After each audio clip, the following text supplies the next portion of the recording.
Hi everyone, this is Chapter 15, Part 1 of The Boy in the Striped Pyjamas. Chapter 15, Something He Shouldn't Have Done. For several weeks the rain was on and off, and Bruno and Schmuel did not see as much of each other as they would have liked. When they did meet, Bruno found that he was starting to worry about his friend because he seemed to be getting even thinner by the day, and his face was growing more and more grey. Sometimes he brought more bread and cheese with him to give to Schmuel, and from time to time he even managed to hide a piece of chocolate cake in his pocket. But the walk from the house to the place in the fence where the two boys met was a long one, and sometimes Bruno got hungry on the way and found that one bite of the cake would lead to another, and that in turn led to another, and by the time there was only one mouthful left, he knew it would be wrong to give that to Schmuel, because it would only tease his appetite and not satisfy it. Father's birthday was coming up soon, and although he said he didn't want a fuss, Mother arranged a party for all the officers serving at Outwith, and a great fuss was made to prepare for it. Every time she sat down to make more plans for the party, Lieutenant Kotler was there beside her to help, and between them they seemed to make more lists than could ever be possibly needed.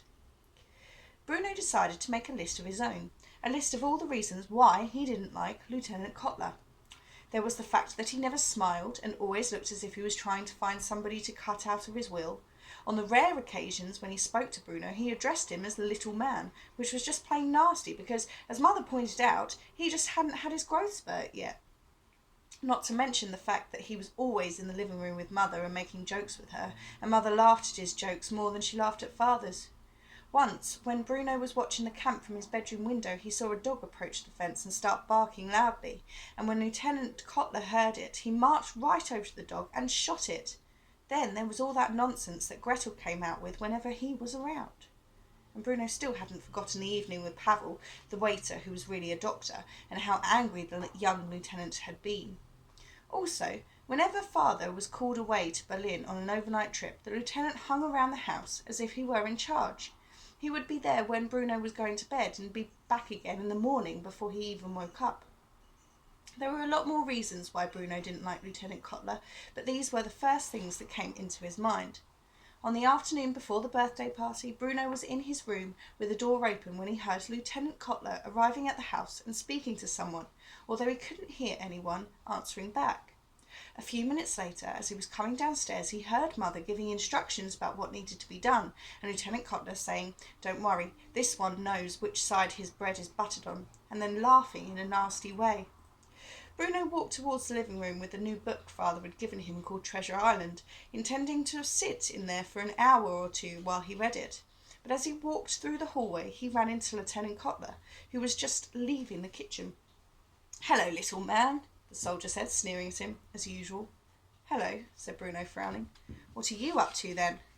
Bruno stared at him and started thinking of 7 more reasons to dislike him. "I'm going in there to read my book," he said, pointing towards the living room.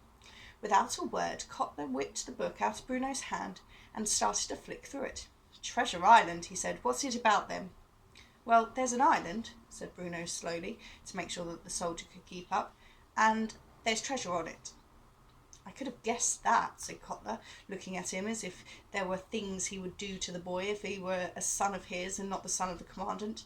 "Tell me something I don't know about it." "Well, there's a pirate in it," said Bruno, "called Long John Silver, and a boy called Jim Hawkins." "An English boy?" asked Kotler. "Yes," said Bruno. Grunted Kotler.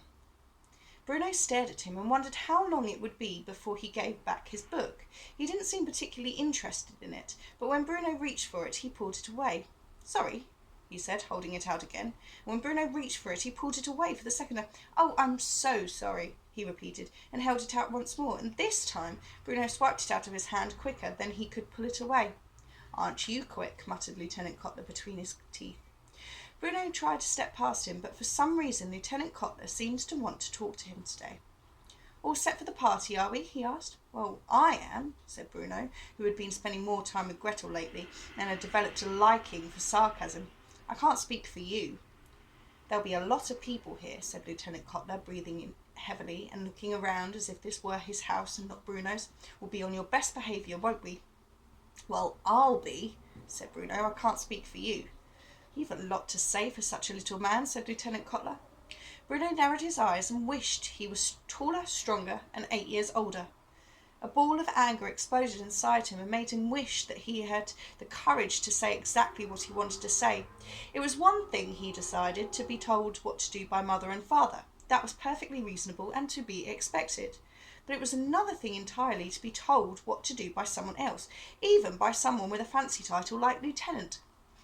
"Oh, Kurt, precious, you're still here," said Mother, stepping out of the kitchen and coming towards them.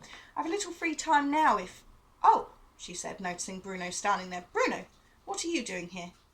"I was going into the living room to read my book," said Bruno, "or I was trying to at least." "Well, run along into the kitchen for the moment," she said. "I need a private word with Lieutenant Kotler." And they stepped into the living room together as Lieutenant Kotler closed the doors in Bruno's face. Seething with anger, Bruno went into the kitchen and got the biggest surprise of his life. There, sitting at the table, a long way from the other side of the fence, was Shmuel. Bruno could barely believe his eyes. "Shmuel," he said, "what are you doing here?" Shmuel looked up, and his terrified face broke into a broad smile when he saw his friend standing there. "Bruno," he said. "What are you doing here?" repeated Bruno. For although he still didn't quite understand what took place on the other side of the fence, there was something about the people from there that made him think they shouldn't be here in his house. "He brought me," said Shmuel. "He?" asked Bruno. "You don't mean Lieutenant Kotler?" "Yes, he said there was a job for me to do here." And when Bruno looked down, he saw 64 small glasses, the ones Mother used when she was having one of her medicinal sherries, sitting on the kitchen table, and beside them a bowl of warm soapy water and a lot of paper napkins. "What on earth are you doing?" asked Bruno. "They asked me to polish the glasses," said Shmuel. "They said they needed someone with tiny fingers." As if to prove something that Bruno already knew, he held his hand out, and Bruno couldn't help but notice that it was like the hand of the pretend skeleton that Herr List had brought with him one day when they were studying human anatomy. "I'd never noticed before," he said in a disbelieving voice, almost to himself. "Never noticed what?" asked Shmuel. In reply, Bruno held his own hand out so that the tips of their middle fingers were almost touching. "Our hands," he said. "They're so different. Look." The two boys looked down at the same time, and the difference was easy to see. Although Bruno was small for his age and certainly not fat, his hand appeared healthy and full of life. The veins weren't visible through the skin, the fingers weren't little more than dying twigs. Shmuel's hand, however, told a very different story. "How did it get like that?" he asked. "I don't know," said Shmuel. "It used to look more like yours, but I didn't notice it changing. Everyone on my side of the fence looks like this now. And the question is, why do you think their hands are different?"